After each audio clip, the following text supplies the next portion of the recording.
So we begin today's class from where we uh, left last time. We were discussing the footnote which Swami Vivekananda gives at the end of his Raj Yoga, and where he has translated the Kurma Purana, the relevant portions of the Kurma Purana which speak about yoga.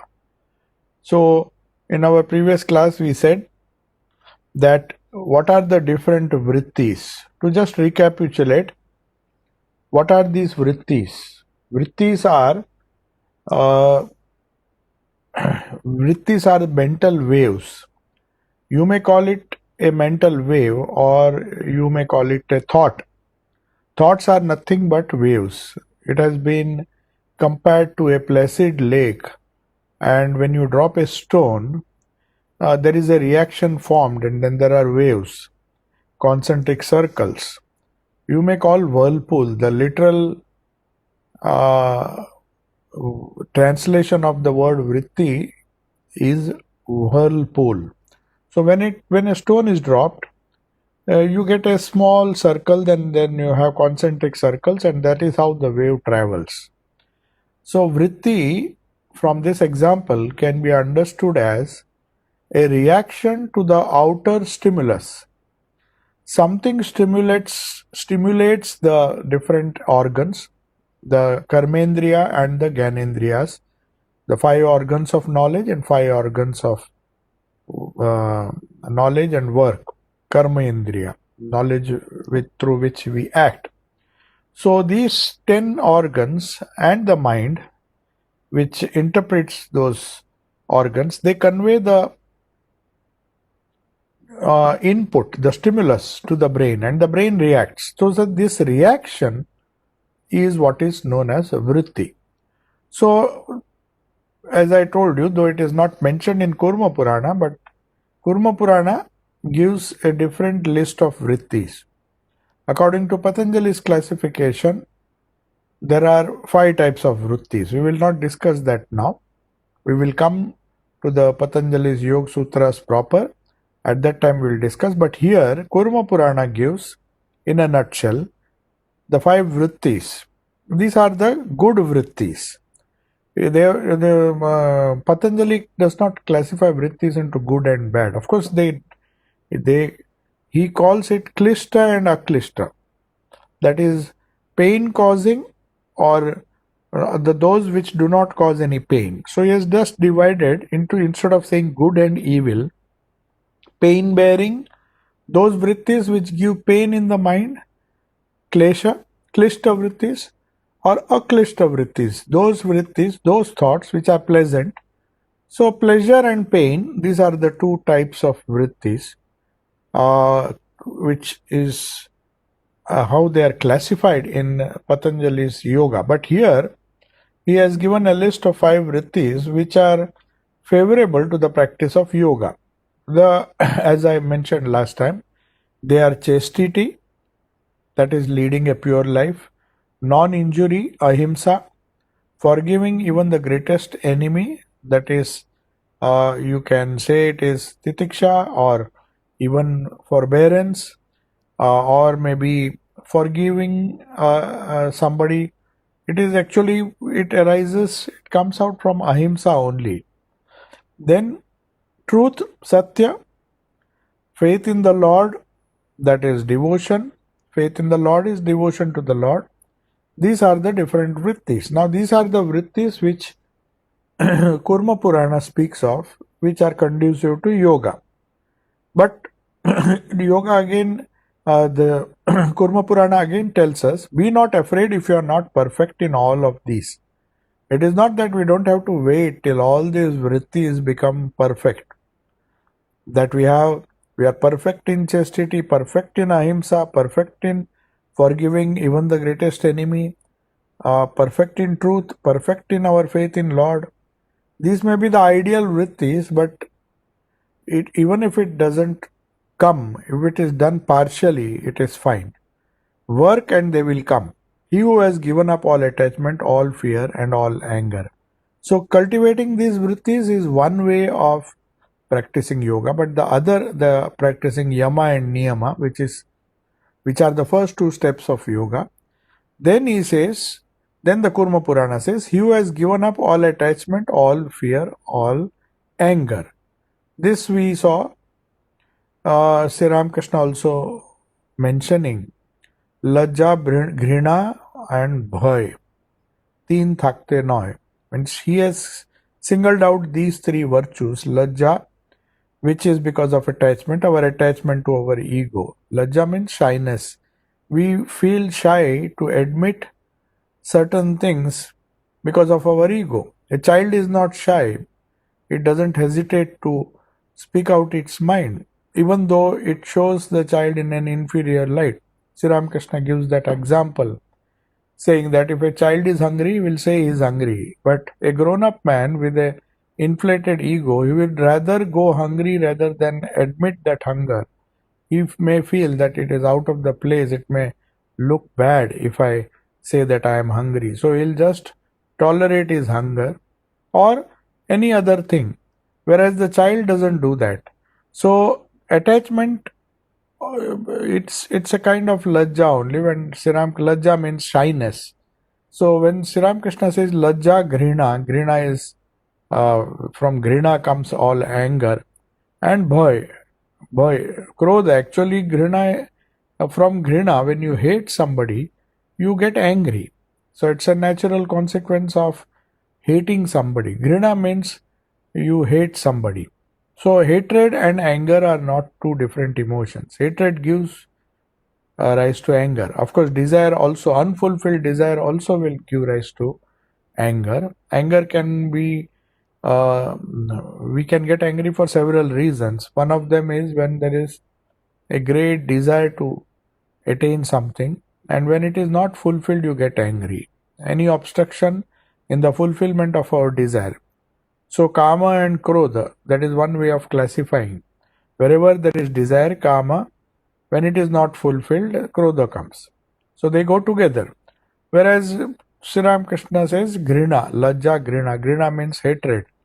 Hatred towards things which cause which are not pleasant. If things are pleasant, we like it. If things are unpleasant, it is known as dvesha in Patanjali. Dvesha means hatred. Grina, the same thing. So, Sri Ramakrishna used to say lajja grina bhai. Here Kurma Purana says all fear, all attachment and all anger should be given up by the yogi. Now here also he says, don't think that until you are perfect you cannot practice yoga. You may have a little anger, you may have a little attachment, you may have a little fear. These things won't go unless you are a perfected yogi. So Kurma Purana says, but these things will be easy to one who has taken refuge in the Lord. Because Sri Ramakrishna gives another psychological trick, that when you cannot get rid of these things, attachment, if your mind is predisposed to attachment, if your mind is predisposed to fear, if your mind is predisposed to anger, then all you have to do is direct all these things, positive and negative emotions, towards the Lord. So if you direct it towards the Lord, then they get purified and slowly you can get rid of them. That is why he says, he who has given up all attachment, all fear and anger, he whose whole soul has gone unto the Lord. Now the whole soul going to the Lord means it should not be lukewarm or half-hearted. We should believe firmly with full faith that all these qualities, good or bad, they are the result of Prakriti. We do not know how to handle it. We try our best to be perfect in all these things, chastity, non-injury, forgiving even the greatest enemy, truth. These are all very, very extremely difficult ideals to practice in the day-to-day world. So we need some superior help of the Lord. So he who has taken refuge in the Lord, whose soul has gone to the Lord, who directs all his desires, all his weaknesses, all his strengths, everything he dedicates to the Lord accepts all those and then he purifies them. He makes the same anger, the same fear, the same attachments, and all those things, evil qualities, are slowly transmuted or transformed into good qualities. Whose heart has become purified with whatsoever desire he comes to the Lord, he will grant that to him. Now, here is a great danger. This yoga says, whatsoever you desire will come to him. That means one has to know what to desire. And Sri Ramakrishna used to say the desire for mukti is not a desire. Cannot be classified as any other desire of the world. But any other lower desire will come with its concomitant problems, its associated problems. So there are so many problems if you desire certain things which is not mukti or the highest. If you don't desire God, any other desire, smaller desire, you will have to bear the consequences of desiring that. You may get it by the grace of God, by the power of concentration. So he says, Lord will grant everything to him. Therefore, worship him through knowledge, love, or renunciation. So that's why he says, since he will grant everything to him, it is better to first practice or acquire knowledge so that we know what to ask, or practice love. Then we will not ask petty things because we will not be loving smaller things. You will be loving bigger things. You will be desiring bigger things. And because of that, renunciation comes. So how does renunciation come? People think renunciation is a very difficult thing. But Buddha very clearly says, there is a wonderful incident in the life of Buddha. See, Buddha used to always give examples like Sri Ramakrishna to explain these key words like renunciation. So for him, renunciation was so natural. He did not think a person who renounces is not vain, he is not full of ego that, see, I have renounced everything and the other fellow is attached. He never says that. Buddha was so humble that when he got nirvana, he understood this desire, renunciation of desire alone can give rise to mukti or nirvana. And that state of nirvana is such a great acquisition, such a great treasure, that he was ready to give up his kingdom and all the petty things for that. Because he really gave a premium or an importance to mukti, which was far, far superior. Once he attained nirvana, he just wanted to share that knowledge that this freedom, that nirvana, is the greatest treasure you can acquire. So the desire for nirvana or desire for mukti is not classified as any other desire. Any other desire can be harmful, but if you direct it to the Lord, then those desires come to your help, and the same soul force, that same love or the same desire to get the supreme thing will give rise to renunciation. Now, Buddha explains this by a beautiful parable or beautiful story or a beautiful simile. So somebody comes, he was a petty king and he had some property, some treasure, and he was trying very hard. You see, in those days, since they knew that Buddha will ask you to renounce everything if you want to join him, if you want to join the Sangha, join the order, they found that this path is very attractive. But at the same time, they were not willing to relinquish their properties, their kingdoms. So a small king, though he was not a very big king, he comes and he requests Buddha. But he doesn't request him to accept him because he knows I can't come. So he thought, let me at least get some grace by praising Buddha, by praising his renunciation. I know I can't do it, but at least let me go and praise Buddha so that out of compassion, perhaps some change may come over me.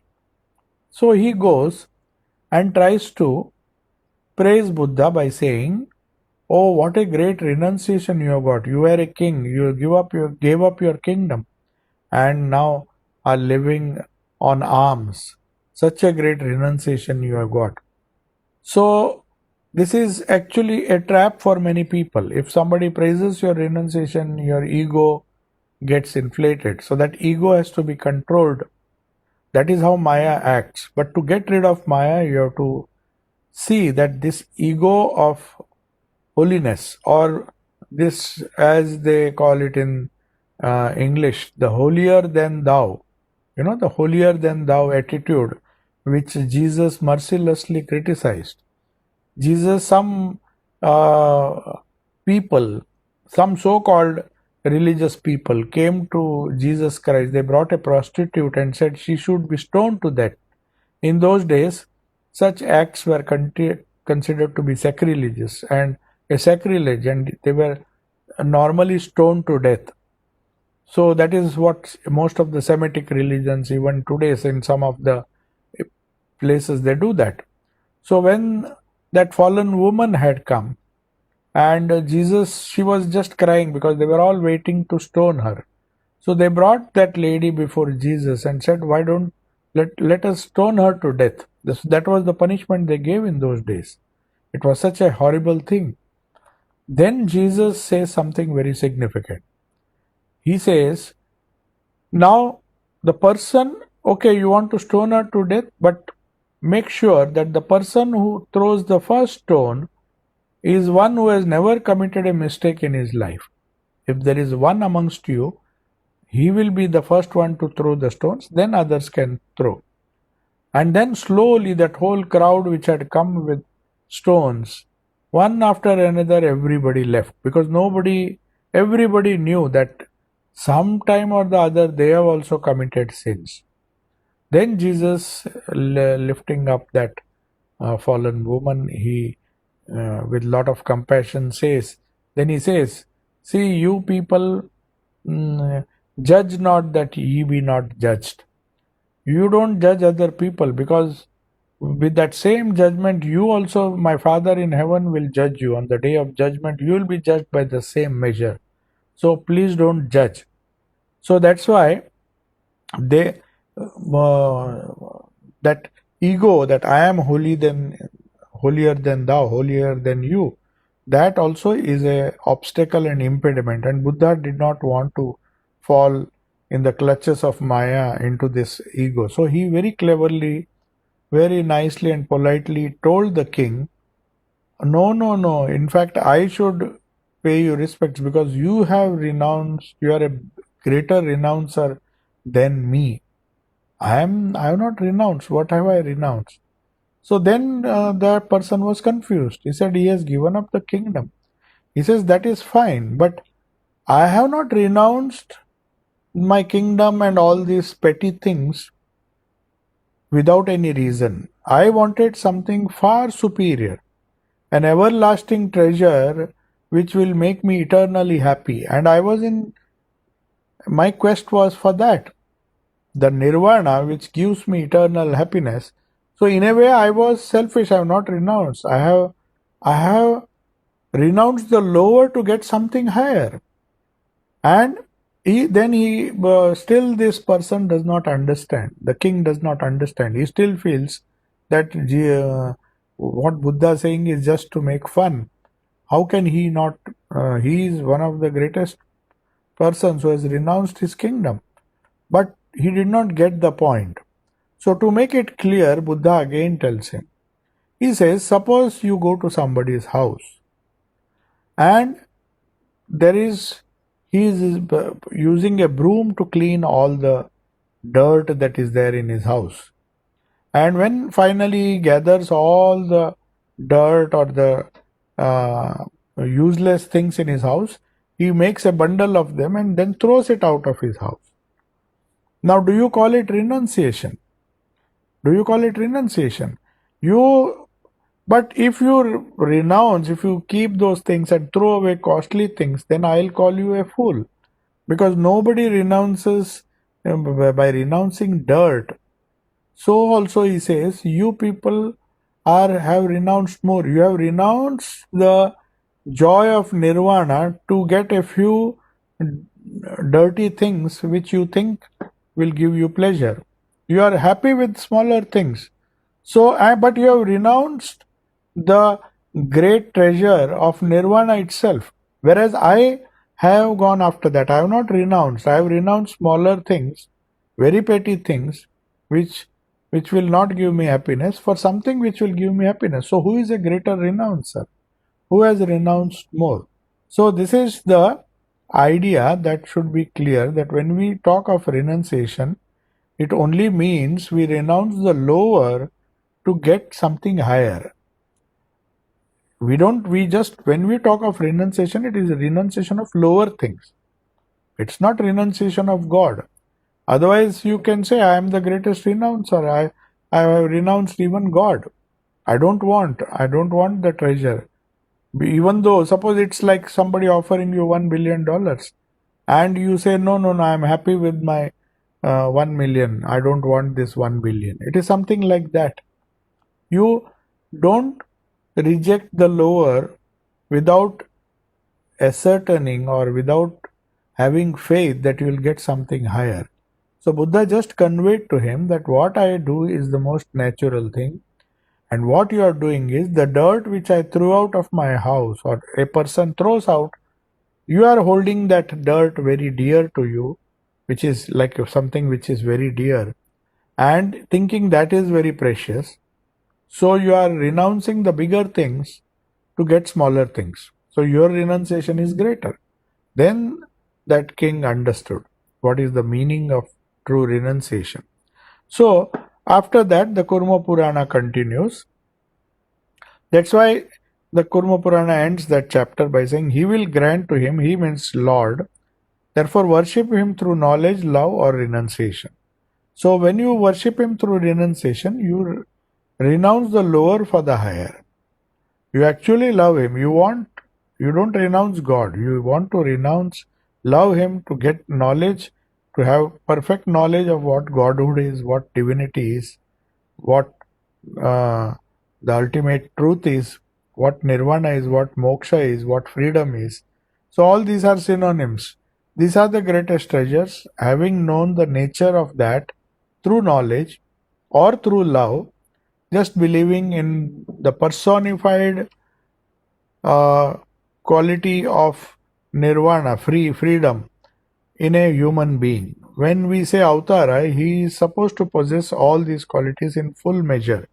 That's why we consider our Ishta as our role model and try to emulate him and try to go to him, try to worship him through knowledge, trying to understand him through knowledge, or through our mind or through our heart, that is loving him, or through renunciation of the lower things, that is karma yoga.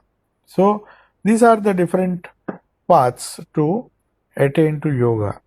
Then he quotes Kurma Purana. It's something similar to the Bhagavad Gita when he says, He who hates none, who is the friend of all?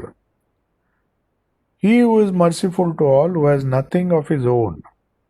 This is a universal outlook which Vedanta inspires in human beings. First, he hates none, but not hating somebody is not enough. It's a negative quality. Not hating is fine, but who is a friend of all, who is compassionate towards all. So that these two qualities go together. Who is merciful to all, who has nothing of his own. He is merciful to all, but at the same time, he has nothing of his own. He doesn't try to possess those people or those objects to whom he is merciful.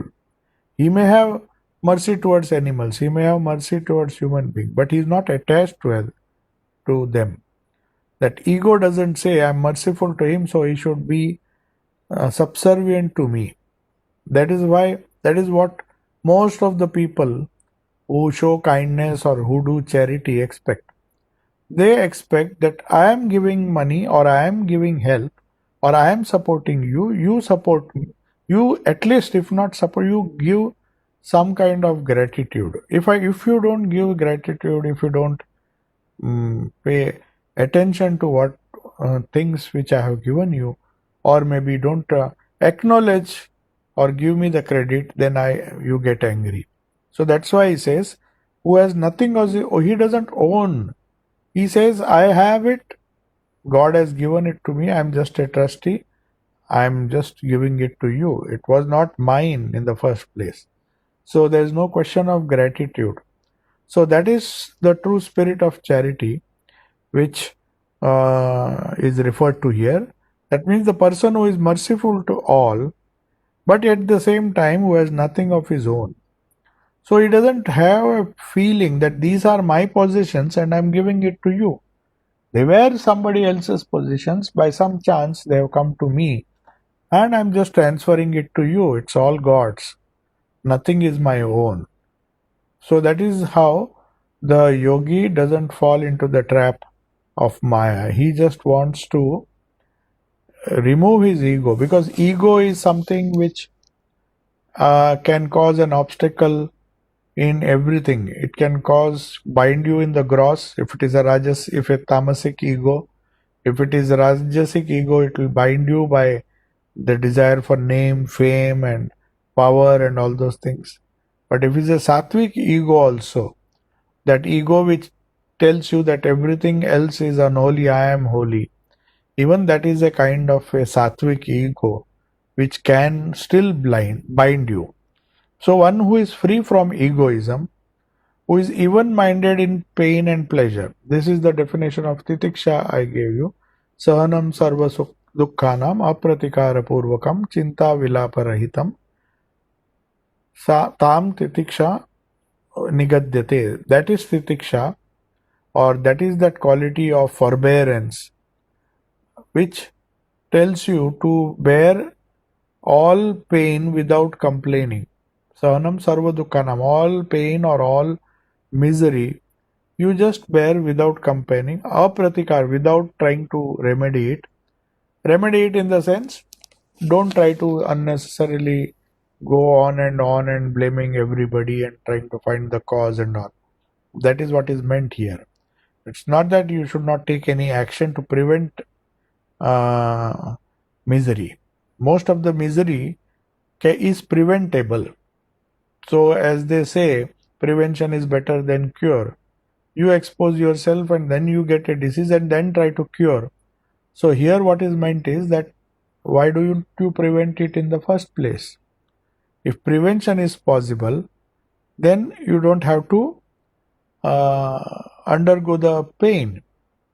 So, you can't complain if you have pain, because it is the result of some karma. So, that feeling or that attitude gives you a very good reason to forbear the pain, because you have to work out your karma, and that karma can be worked out by accepting that this pain which I am suffering is because of the pain I have given to others, maybe in some previous life, maybe in the past life. So everything has its effect. So knowing fully well that there would have been some cause which made me deserve this misery. That's why Swamiji says, never is any misery undeserved. So that is the reason why titiksha becomes such an important quality. That who is always forbearing. He forbears not because he cannot remedy it. He forbears because he knows that there are these things which I have paved the way for my own pain. Nobody has done it for me. Nobody is inflicting pain on me. Even if somebody is inflicting pain on me, it is definitely because it has a root cause either in this birth or previous birth where you had given a similar pain to that person. So it's just coming back, perhaps with compound interest. That's why yoga tells us to avoid evil, to avoid selfishness, to avoid misery. If we do that, then only the misery, the prarabdha, which is already fructifying, which is the result of all our evil karmas, which are acting out, which are playing out now, only those we have to take care of. And how can it be taken care of? Either through japa in a positive way, to reduce its intensity, to minimize its impact on you, or just bear it. The Gyanis will not recommend japa, they will say just bear it. Just go on practicing titiksha. So that is why they say the path of jnana, where you have to deny pain, deny any time the thorn pricks you, you have to say, even if it pains, you have to deny it, you have to bear it. Sahanam sarva dukkhanam, apratikara purvakam. These are the essential sadhana, different sadhanas of jnana, path of jnana, where you just can't say that I am Advaita. You don't believe in a God, fine. You believe in Advaita, fine. But then you should have these qualities which Shankaracharya gives in Vivek Chudamani. You have to bear pain. You have to always be forbearing. Otherwise, it doesn't make sense to talk of Advaita and still have clinging and try to remedy evil. So that's why they say it's so difficult that you have to, because if you say these things are within the realm of Maya and just believe in pure consciousness as the reality, then you have to assert it. Then you can't afford to say that I feel this pain. Even if you feel the pain, you have to deny it as Maya and then get rid of that or forbear it till you come to a stage when titiksha becomes very, very normal. Then it doesn't cause you difficulty to deny the existence of pain. Just as Suryananji and all these great illumined souls, whenever they had to undergo some operation, when there was some pain involved, they had this tremendous capacity to instruct their mind to withdraw the sensation of pain. The sensation would simply be stopped and not go to the brain. So that is how the operation was done and without any anesthesia. So this is what a true Advaitin who practices Advaita is supposed to have as a precondition. You should have this infinite capacity. You can't have a very sensitive life and at the same time be an Advaitin. It takes a lot of strength. It takes a lot of titiksha. Takes a lot of self-denial. The denial of the pleasures, acceptance of pain as it is. These are the fundamental starting points or preparations for even a study or even a practice of Advaita. If we want to practice, then you have to, right from beginning, you have to deny the existence of the world. That means deny the pleasures, deny the pains, and lead a life of renunciation. But that's why he says, one who is forbearing, who is always satisfied, who has santosha, contentment, who is satisfied. If things come, you just think it is because of the past karma it has come, and you just don't get attached to it. And if things don't come, then only that you don't have any pleasure, a pain. That pain which is very natural in worldly people because of denial of certain worldly things.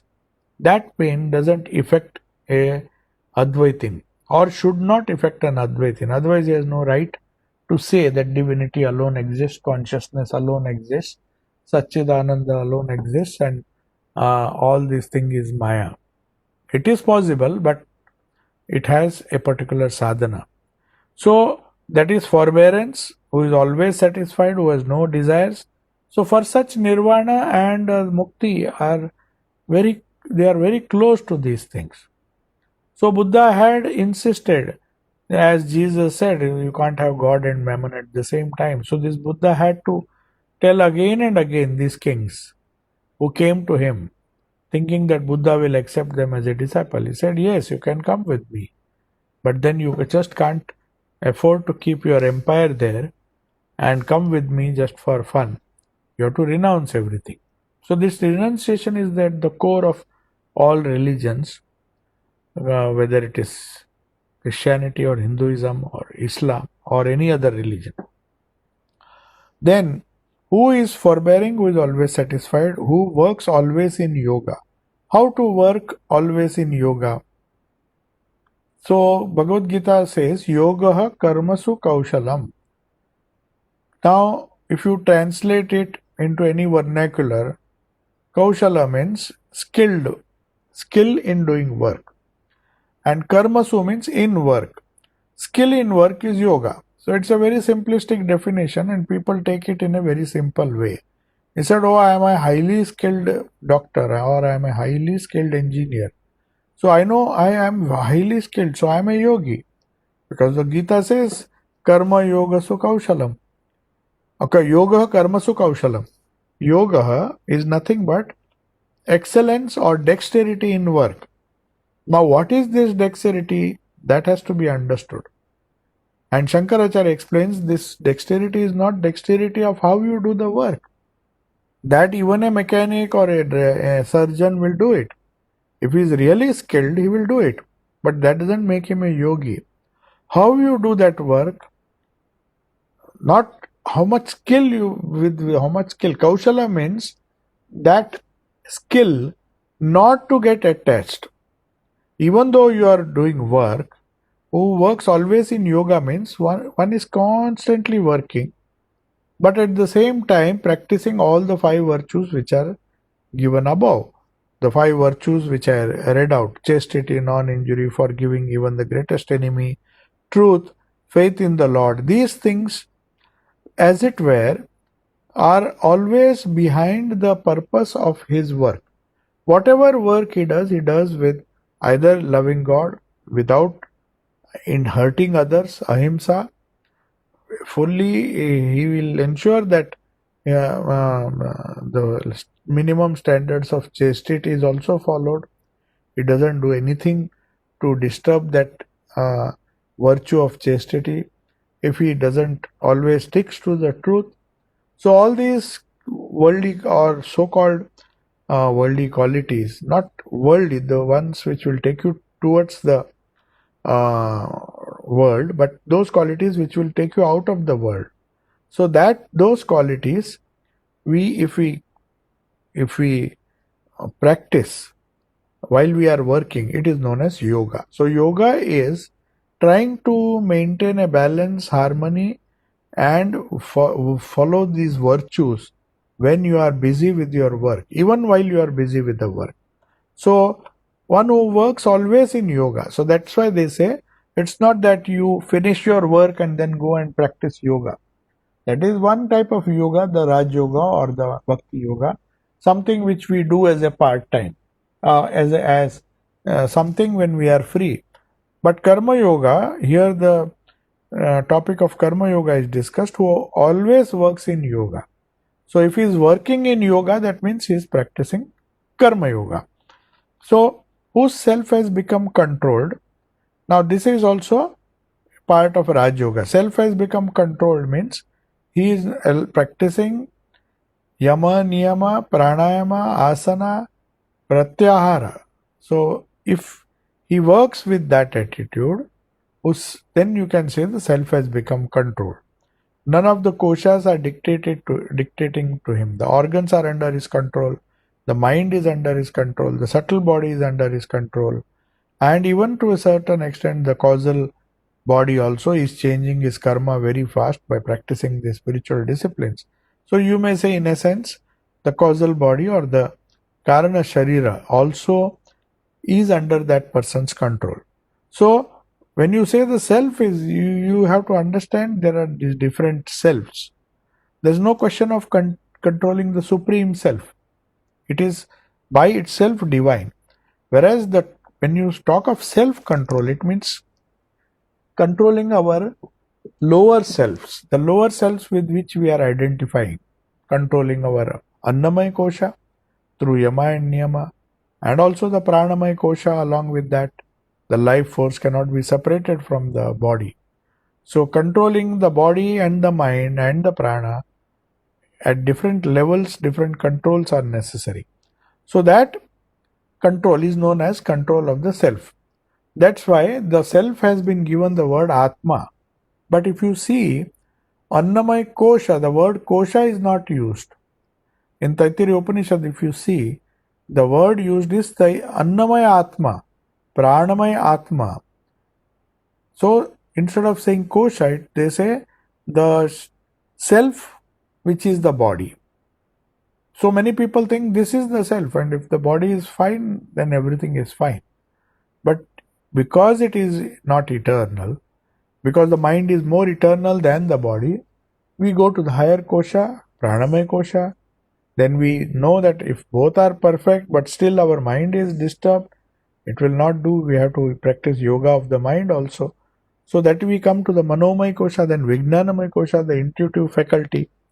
So all these things come to a person whose self has been controlled. He controls first the gross, the Annamaya Kosha, then the prana. At least he can control his external actions, even if he cannot control his mind. Mind control comes at a price. It is so difficult. Whereas controlling of the external organs up to pratyahara is not so difficult.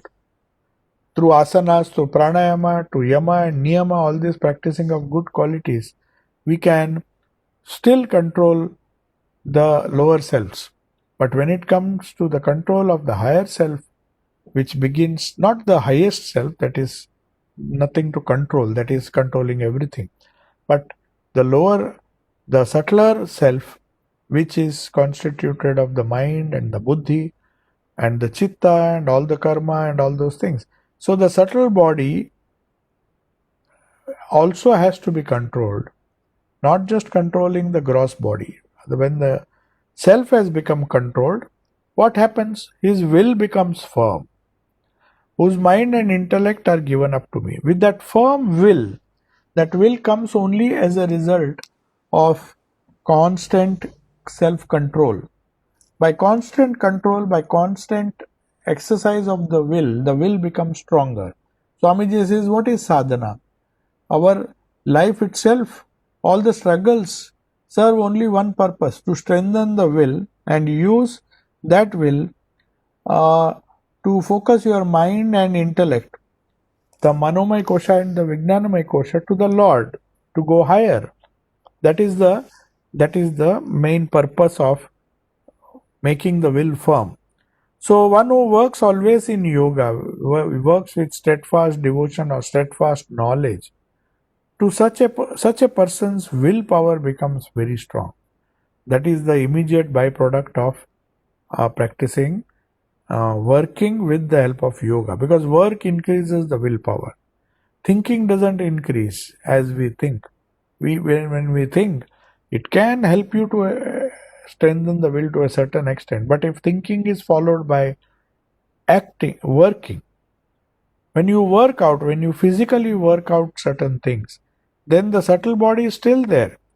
No doubt we have to strengthen that subtle body also, but also the gross body, which has to be controlled by external methods, by yama and niyama. Yama and niyama yama helps us to practice say internal self-control, and niyama helps you to practice external self-control.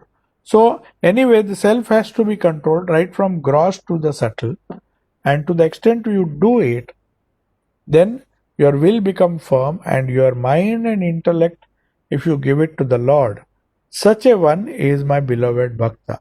Now this verse also comes in the 12th chapter of the Bhagavad Gita, where Sri Krishna says that bhakta is beloved who has knowledge also, and whose mind is firm, whose will is firm because of doing good actions. So as a consequence of all these sadhanas, the mind becomes firm. That is a very important point to note.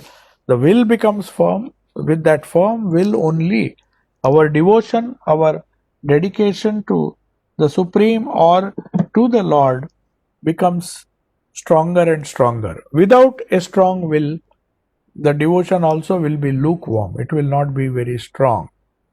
So that's why he is giving all the qualities of a beloved bhakta. So such a person who is full of self-control, God doesn't have to do anything for him. He's almost come to the stage where God can shower his grace, because his self has become controlled, his will is firm, and mind and intellect, which are very difficult to understand and control, has been given to the Lord. So when you dedicate your mind and intellect to the Lord and make your will firm by working always in yoga, with the spirit of yoga, then such a person is very dear to the Lord. So this is what Bhagavad Gita also says in many verses of 12th chapter. Now we come to the next item. What are the other qualities of a yogi. From whom comes no disturbance, who cannot be disturbed by others. Now, this is a very important thing. As I told you, most of our problems are self-imposed. We have invited them. It is like inviting somebody to your house and then complaining that, oh, they came and disturbed us and we had to work hard. So most of the problems are self-created. There are certain things which come as a result of some old past karma and they suddenly come without our wish. But very often we'll find that we invite trouble. We invite problems. If we don't invite, the problems don't just come without any reason. But if at all somebody experiences that there are so many problems one after another, that means certain karmas of the past are trying to get solved. And it's better to solve it, or better to counter it, or better to forbear it, so that new karma is not created. Otherwise the chain goes on. You add new karma, the old karma wears out, and then the new karma comes. You continue the same life. So, what are the other qualities? As I said, from whom comes no disturbance. So, such a person is self-satisfied.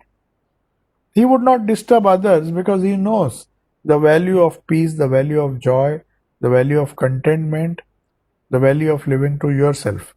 Now, this finding peace in our own self is the quest which Buddha attempted, with all the yogis attempted.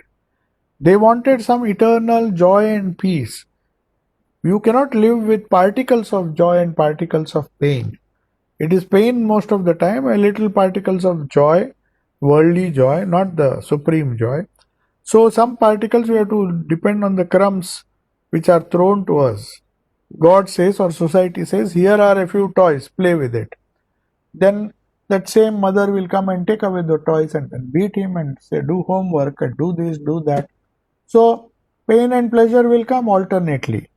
But if that is to be stopped, then he has to be detached from this play. How to do it? First, don't disturb others. Don't try to judge others. Don't try to interfere in the matters which don't concern you. Simply minding your own business. If that is how the modern proverb goes. Minding your own business. It's a phrase, modern phrase. But that is what is meant by from whom comes no disturbance.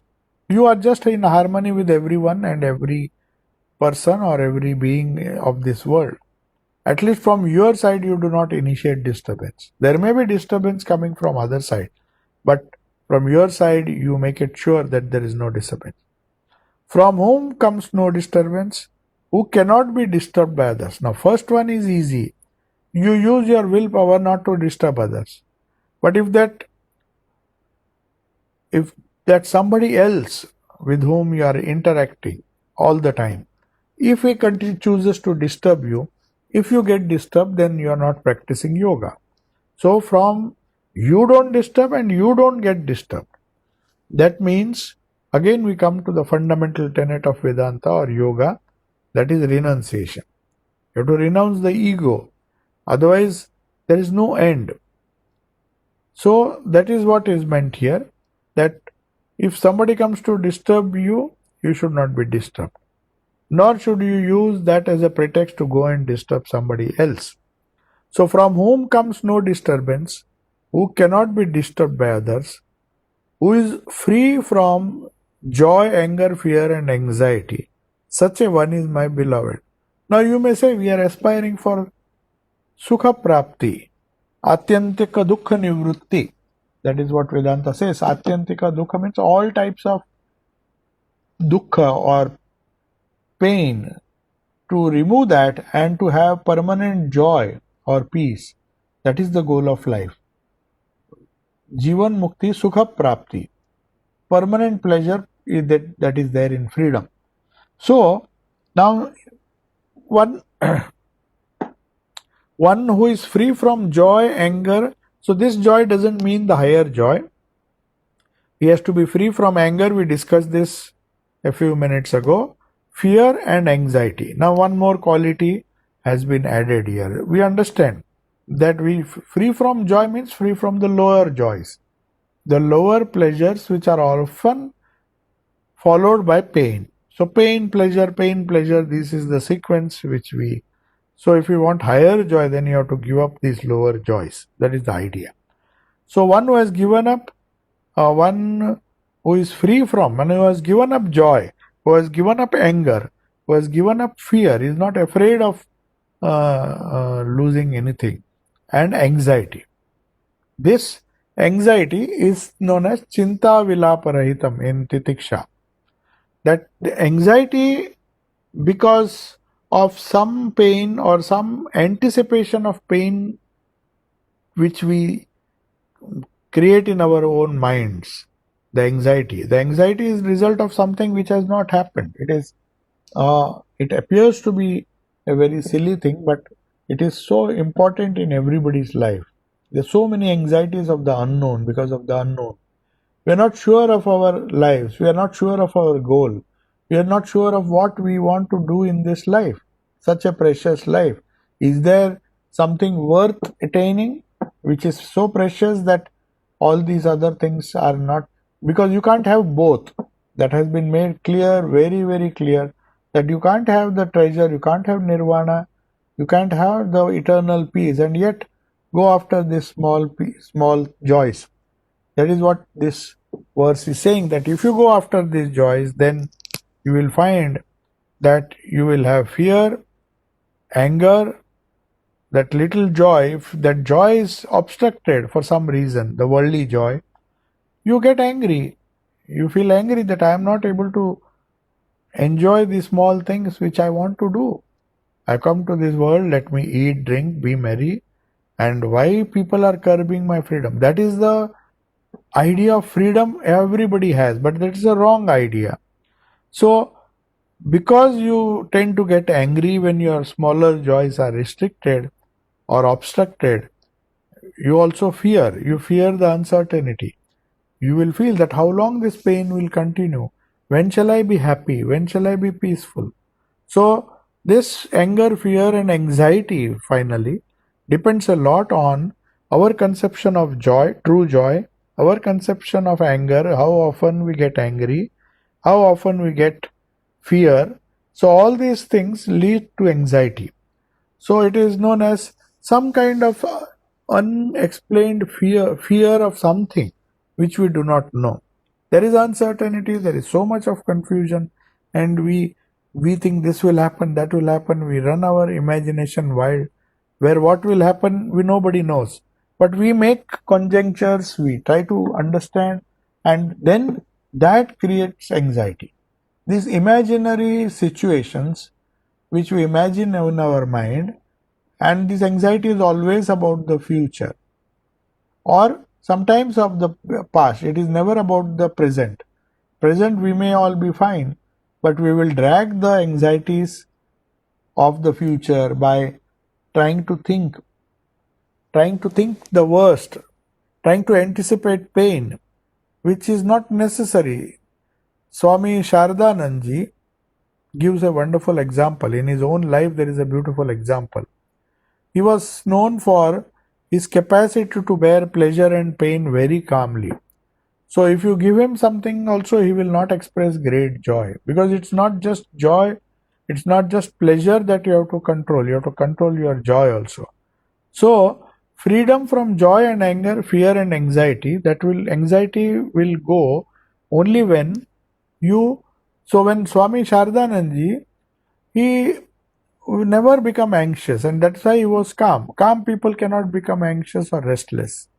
So Sarvasthananda was traveling in a boat, and before that everybody knew that he never gets angry, he never gets upset with anything. So he was going, and he was traveling in a boat, and there was a big storm. When the boat entered this middle of the river, there was a big tidal wave, and then it caused a lot of disturbance, and people thought the boat will drown. So Swami Sarvasthananda was just sitting and smoking a pipe, very quietly meditating and sitting very calmly, when the boat started rocking, and everybody thought we will die now. So everybody was trying to run here, run there, what to do if the boat sinks and all those things. And all the while, through this terrible temporary disturbance of the boat, Sardhananji was sitting in a corner and continuing his smoke without any anxiety or tension. So all the people got angry. Said, "You are sitting here doing nothing, very happy with just sitting so calmly. Don't you think the boat is going to sink now?" So Sardhananji gave a wonderful answer. In the anticipation of the boat drowning, should I give up my peace of mind? Should I be anxious? So all our anxieties boil down to something which has not happened but has a possibility of happening in the future. So it is the future that gives rise to anxiety. So that's why one has to be free from the smaller joys, free from anger for not having got that pleasure or not having got what you expected. That gives rise to frustration and anger, and then fear of losing something which you already have. So that is also a result of fear is a result of having a strange feeling that I have got these things, but I may lose them. So the fear of loss, the anger of not having got what I wanted, the little joys of the world, all these things, and finally anxiety for them, these have to be uh, cultivated. Such a one, according to Kurma Purana, is my favorite, my beloved. So the God likes people who are struggling on this path. So he who is pure and active, he who does not depend on anything. Swami Vivekananda used to say, dependence is misery. He always used to say that dependence, try to see that in your life, as much as possible, avoid any kind of dependence. That will make you obliged to that person. So that restricts our freedom. So that's why one should not depend on anything as far as possible for most of the things. Sometimes it becomes imperative or necessary to even depend. That is not, but those are exceptions. But if we start depending on everything for our silly things or our silly problems and anxieties, then the misery comes. So because misery is proportionate to the dependence we have. That's why independent people seem to be so joyful, who are not somehow caught in the maya of this world. They are very happy because they are not dependent on anything. They are not dependent on many things, not anything. They will be dependent on the basic things. We are dependent on nature for our food and so many basic necessities. But if we depend on more and more things, we want to have more and more things, and we depend on more and more people, our misery also increases because all those people are going to control us. They are going to make you see. Swami Vivekananda said, I eat a morsel of food from these people feed me, but they take a pound of flesh out of me. So even he felt that nothing can be got for free. You have to sacrifice something if you want to gain something. So that's why the more dependence you have, the more anxious you become, and the less free you become. So dependence is misery because of the slavery it entails. After doing that, you feel that you are obliged to some people, so on whom you depended heavily. So as far as possible, it's not a practical suggestion in the sense it cannot be practiced so easily because we are dependent creatures. We depend on somebody or the other. But what here Kurma Purana says that don't depend too much on anything. It's not that you have to depend for certain basic things, but beyond that, if we increase our dependence, then the problem comes. Then the next things, prerequisites of yoga are there. If there are questions, we are just completing 1 hour. So I will now leave the session open for some questions.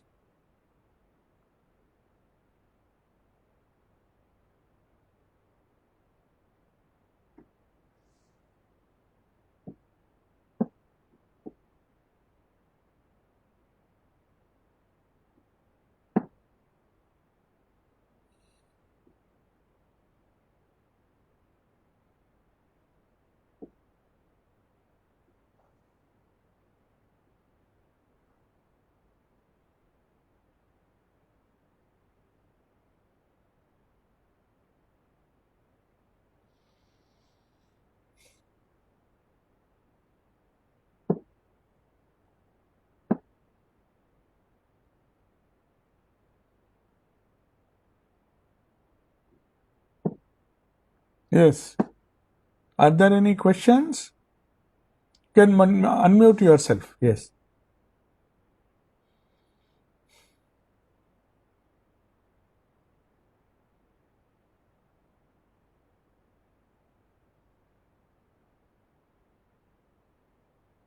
Yeah.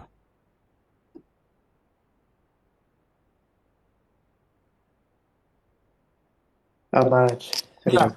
Yes. Yeah, quick question.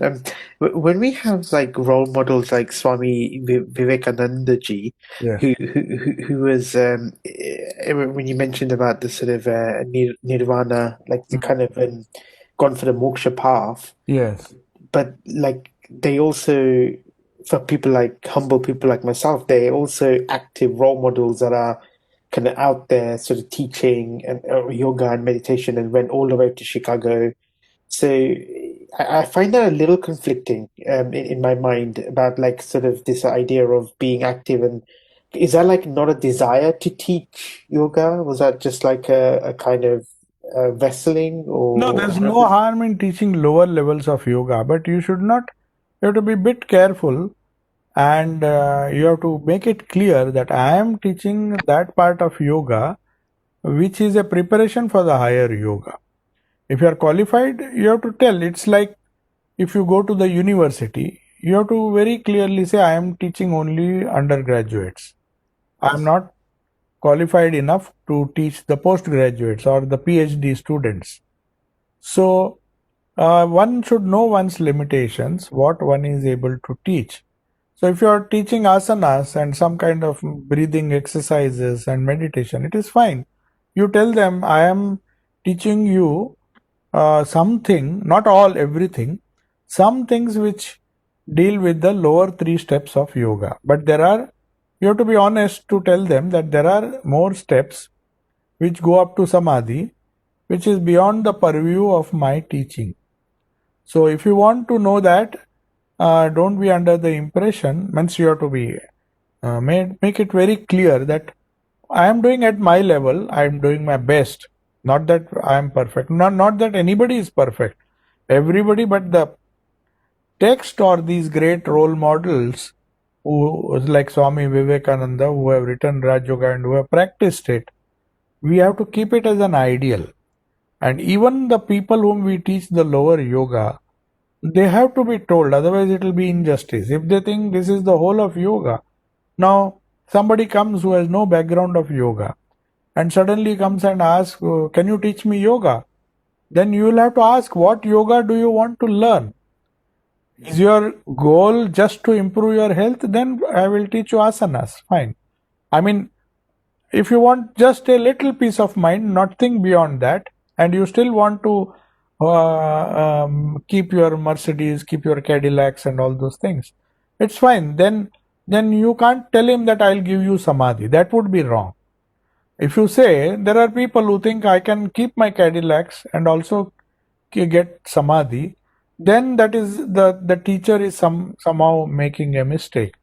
It cannot happen. Otherwise, we are going against the fundamental teachings of the role models whom the world has respected, like Jesus. We can humbly admit that we are teaching the lower aspects of yoga, but if you want the higher aspect, then you have to go to Jesus, to go to Swami Vivekananda, go to Ramakrishna, who were the supreme yogis, or Sri Krishna himself, who was the supreme yogi, and follow his teachings. But I don't claim, so there is no harm in teaching the lower steps. Like you can be a primary teacher, what is wrong in that? If kindergarten kids are there, they deserve only primary education, they don't deserve PhD education. So it is just like that. There are gradations in yoga and they have to be recognized and accepted that these are the lower forms of yoga, these are the higher forms of yoga, and if we cannot teach them, we have to direct them to the great role models and say, this is what these people said. Huh? You can't claim that you can be as great a yogi as Jesus or as great a yogi as Vivekananda. We can't claim that. So we have no right to, we can at the most tell them these are the higher ideals and put the things before them. So that's why Master Mashe was very humble. When somebody asked him, told him, "Oh, what a great compilation you have made, Sri Ramakrishna's Gospel." So he says, "Don't make fun of me." He says, I had a very small jug, and I went to the shore, seashore, and with the hope of carrying all the water that was in the sea. But then I found, that is when he went to Sri Ramakrishna, he says, I went with a jug. So I just took a handful of water, the jug full of water, and I have brought it in the form of Kathamrit or the Gospel. So this Gospel is just a jug full which I could carry in my limited vessel. So that is what we all have to do. We have our own limitations, there's no problem. But we have to stick to our limitations, but still know and still admit or tell people that there are higher things which you could attain. Okay, Vayu? Yeah, Jai Shri Krishna, Swami Sarvasthananda ji. Thanks Thank all. you. Thank you. Yes. Vayu, you wanted to ask? Yes. Yeah, Pranam Maharaj. Can you hear me? Yes, very clearly. Okay. So the question was, thank you for last week. You gave us a wonderful example of how Thakur Sri Ramakrishna gave examples of how to overcome, for example, jealousy or anger. And he would say, like, raise or motivate oneself to demand from God, be angry with God, to see God the way, for example, Ram Prasad could see, or feel jealous of other saints who preceded him. Yes. like that. But raising the mind. Could you give us So could you give us an example of how to overcome fear? You know, because we are all often taught not to fear Yes. God. You mean So to say, how what can would be you? an example to motivate us to overcome? Yeah, so that is very simple. Sorry, We have a wonderful word in fear English. Yeah, fear is, see, all these qualities, when Swamiji or Sri Ramakrishna says, direct all your emotions to God. Fear is also an emotion. Now, how to direct? That is your question. To give a practical example, so we have a wonderful word in English, God fearing. So if you fear somebody, so you have to fear God, not human beings. That is our sadhana. So instead of fearing the world, if you direct that fear to God, that you see, whatever I do, I may escape the notice of human beings, but I can't escape the notice of God. In Islam and all, they take this idea very seriously. I mean, if they are genuine followers of that particular religion. Though Thakur and Mother and Swamiji also said you don't have to fear God, but that was said in a different sense. We don't have to fear God, but we have to be afraid of our own actions which can take us away from God. So if it is directed towards God, then that fear gets slowly transformed into strength. So we just don't fear any human being, and you don't fear anybody else. Then our smaller fears are sucked into this big fear of God, or whatever you may say, that protection that you seek from God. And that, when it is directed to God, He gives you fearlessness. That is the idea. So that fearlessness is the gift we get by directing our fear and requesting Him to see that we are not afraid of anything else other than doing evil deeds. So Gita says the doer of good will never come to any grief. He will never have to suffer any grief in the future. So someday or the other he will be rewarded. So our duty is to do good things and not fear anybody else other than God. Okay, so that means directing the fear. So every emotion like that we can be directed to God. But we have to have a clear idea of what that conception of God is. It's not just There are people who, out of fear, they shun these planets and all. They give oil. They give oil to light the lamps, and they think their sins will be pardoned, forgiven. There are so many demigods and thousands of gods Hindus have created, and even the supreme God which they believe. But we should not have that kind of fear that I have done some stupid thing and I go to God and bribe him by saying, okay, I am doing this, please absolve me of those sins. That type of fear Sri Ramakrishna did not like. That is a subtle difference between offering your fear to God and offering, doing certain rituals out of fear, pleasing Hanumanji or somebody, saying that, you see, I have cheated a lot of people, and maybe if I just offer you some things, can it be remedied? So that fear is different. That is a fear of losing worldly possessions, or trying to bribe God. That's a bad word, but that is how we do. We are giving small bribes to thinking that God will be pleased, but that doesn't happen that way. Okay. So shall I take your leave now? Maharaj, can I ask you a question, please? Yes, yes. Yeah. Today you talked of and you referred to the Kurma Purana. Yeah. Yes. What is Kurma Purana an exposition It's of? one of the 18 Puranas. Each Purana is a very big, for example, Markandeya Purana. A part of it is Chandi. So Chandi is not the whole of Markandeya Purana. There are many stories. So the story of Surat and Samadhi and some of the Chandi comes in that. In Bhagavad Purana, you will have some Uddhav Gita, the Pandav Gita, and some other Gita, smaller Gita. You will find there is this Uddhav Gita in Bhagavad. So this Kurma Purana has a small chapter which deals with yoga. That is why Swamiji liked it, and he said that this is very close to Patanjali's yoga. But the whole of Kurma Purana, Kurma Avtara, Kurma, you know what Kurma is, tortoise. Kurma is exploits of there are 10 avatars of Vishnu. One is the fish, Matsya Avtara, the Matsya Purana is also there. So you have Kurma Purana, the stories or exploits. Bhagavad Purana is about the Avtara Krishna. So there are different Puranas, each one giving the description of a particular aspect of Avtaras, different 10 Avtaras. Kurma is the Avtara which where God came as a tortoise, a huge tortoise, turtle, to be more precise, who swims in the sea. Not just a shore animal. It goes both in the sea as well as. So that Kurma, the exploits of that, it's a huge Purana. But somehow a little bit of yoga, just like Gita is found in the Mahabharata, and Uddhav Gita is found in the Bhagavata.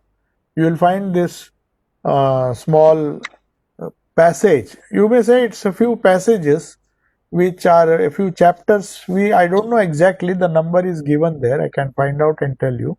The Sanskrit text is there. So Swamiji, what he has done is, all the ideas which he discussed earlier in the Raj Yoga, which we discussed, it's a recapitulation of the same thing. So he's just taken it from Kurma Purana and given it as some authentic support to what he said. Because before starting Patanjali's Yoga Sutras, which is the main text.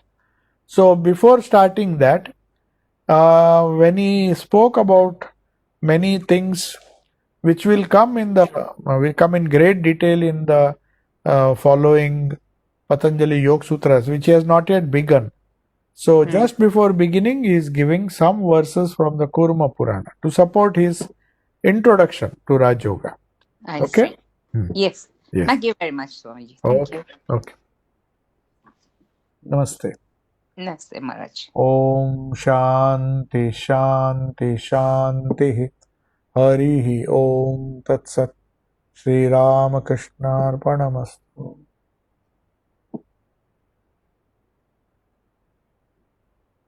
Thank you, Maharaji. Namaste. Namaste. Thank you.